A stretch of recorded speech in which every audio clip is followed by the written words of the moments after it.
அதாவது காங்கிரஸ் கட்சியில ஒரு குறிப்பிட்ட பிரிவினர் தவக கூட கூட்டணி வைக்கணும்ன்றாங்க. இன்னொரு இல்ல திமுக கூட சொல்லணும். இது காங்கிரஸ் கட்சிக்குள்ளே ஒரு பிளவு ஏற்படுத்தின ஒரு இரு அணியா மோதிட்டு இருக்காங்க. இதை பத்தி உங்களோட கருத்து? தாவக்கே இது காரணமா இல்லை? தாவக்கே எதற்குமே காரணம் அல்ல.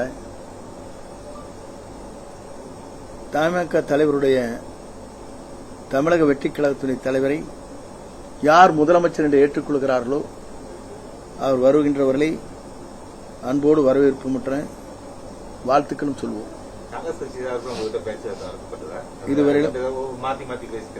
இதுவரையிலும் அது போன்ற கருத்துக்கள் எனக்கு எட்டவில்லை. அப்படி கருத்துக்கள் வருமானால் நேரடியாக தலைவரிடத்திலே பேசுவார்.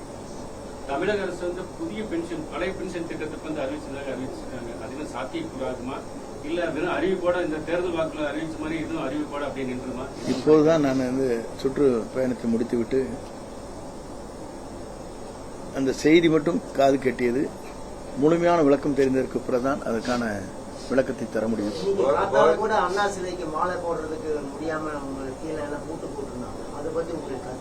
என்னுடைய பொறுத்தவரையிலும் அண்ணாவின் ஆட்சி என்றெல்லாம் திராவிட இயக்கத்தை சார்ந்தவர்கள் இன்று ஆளும் கட்சியை சார்ந்தவர்கள் பேசிக் கொண்டிருக்கிறார்கள். அண்ணாவிற்கே மரியாதை தருவதற்கு கூட அனுமதி இல்லை என்று சொன்னால் இது வேதனை அளிக்கக்கூடிய ஒன்று. அங்கே விடவில்லை.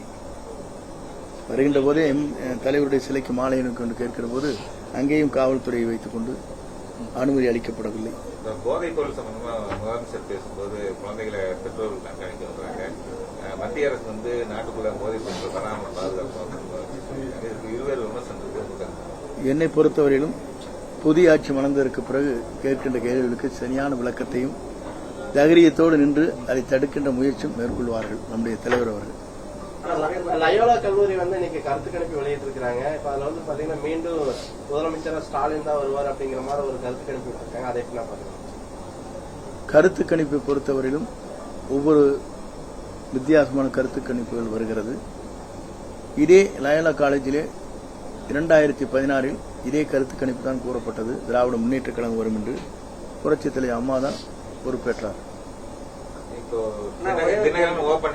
அன்னைக்கு வருவாங்க, பொறுத்து பாருங்கிற மாதிரி சொல்லியிருக்கீங்க. உங்களுக்குள்ள அது இப்போ சாத்தியமாக இருக்கும். ஆனா ஒரே ஒரு கேள்விதான், இப்போ தாவேகா தலைவர் ஒரு சினிமா நடிகர், அதனாலதான் ஒரு கூட்டம் கூடுது அப்படிங்கிற ஒரு விமர்சனம் தொடர்ச்சியா விமர்சகர்கள் அரசியல் விமர்சகர்கள் வச்சுட்டே இருக்காங்க.